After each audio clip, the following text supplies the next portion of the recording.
Hey guys, what's up? Chris Blum here with ChristopherBlum.com, and today I wanted to dive into a topic which I get a lot of questions from clients on, which is that of operating expense pass-throughs.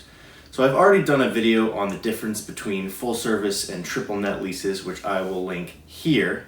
But in the case of a full service lease, one of the most confusing clauses in the lease and topic that generates the most questions for me as a broker is that of the operating expense pass-through. So in a full service lease, typically the landlord is taking on all associated costs and is quoting one rent.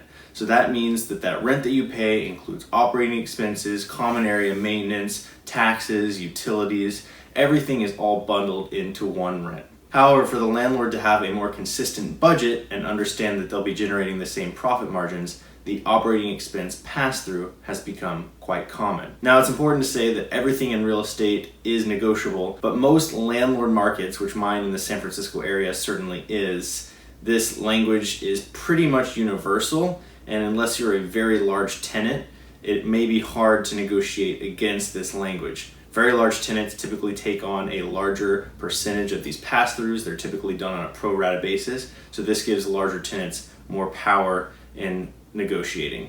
So this language, the operating expense pass-through, does essentially what it sounds like. It allows the landlord to pass through any increases in the operating expenses. That's the common area maintenance, the utilities, the taxes, all those things that we said were included in the full service rent. It allows the landlord to pass increases in those categories through to the tenant, which essentially makes it act more like a triple net lease. Now, the way this is handled can differ from lease to lease, but typically there's what's called an expense stop, which says the landlord will pay up to a certain amount of these expenses, after which the tenant becomes responsible. And the most common expense stop is the base year. So the base year says the landlord will pay the operating expenses up through the base year. That will set the expense stop. That will set the limit on what the landlord pays. And after that, going forward, the tenant will pay any amount over the expense stop in their base year.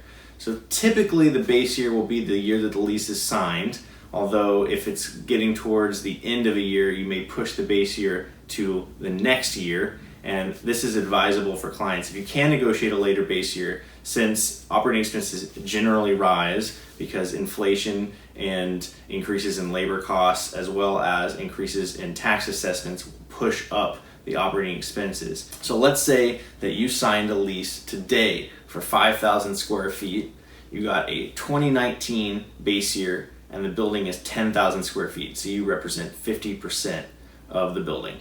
If in year one, 2019, the operating expenses were $100,000, the landlord would cover all of them, and that would be what your expense stop was set at, $100,000.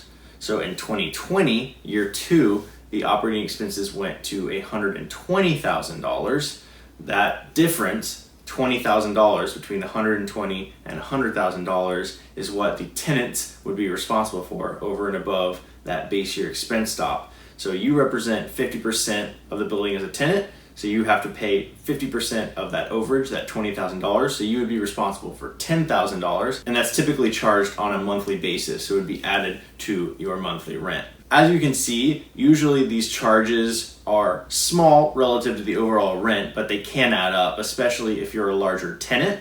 Also, in most cases, if the expenses go down, unlike in a triple net lease, you're still responsible for paying the amount that was set in the base year. Because these charges can add up, resetting one's base year is often an important goal during the renewal process, because this can save hundreds or thousands of dollars of that additional rent that's built up over time. I hope this quick explanation of the operating expense pass-through made sense, and in the description below I'll link to an article where I gave a more in-depth overview using real numbers from a building in the Bay Area.